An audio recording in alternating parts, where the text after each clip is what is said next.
वो एक अंधेरी रात थी। हवा में ठंडक थी और घड़ी की सुई 12 पर आकर ठहर गई थी। गांव के बाहर घने जंगल के पास एक पुरानी हवेली थी जिसमें कई वर्षों से कोई नहीं आया था। कहते हैं उस हवेली में कोई बुरी आत्मा रहती है जो आधी रात को आती है।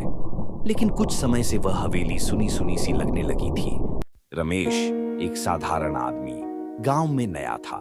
वह दूसरों की तरह अंधविश्वासी नहीं था।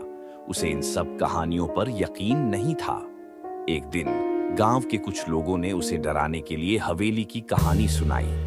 उन्होंने कहा, रमेश, अगर हिम्मत है तो आज रात उस हवेली में जाओ और देखो क्या होता है। रमेश ने मुस्कुराते हुए कहा, क्या मैं इतना कमजोर दिखता हूँ? आज रात मैं उसी हवेली में जाऊंगा और तुम्हारे लिए कुछ नहीं तो कुछ तस्वीरें जरूर लाऊंगा। गांव के लोग उसे रोकते रहे पर रमेश ने किसी की नहीं सुनी। रहस्यमयी हवेली रात होते ही रमेश अपने साथ टॉर्च और कैमरा लेकर हवेली की ओर निकल पड़ा।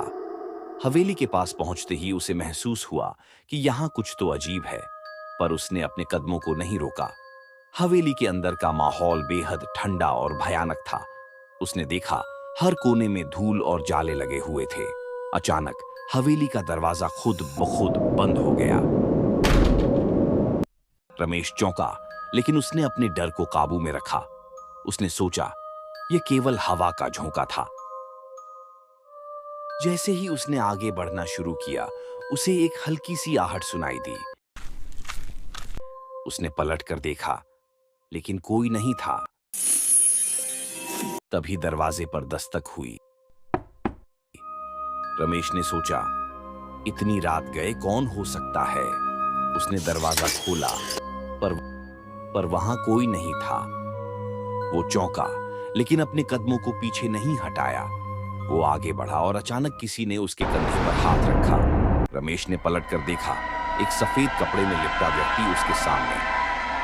और उसके बाद वो बेहोश हो गया।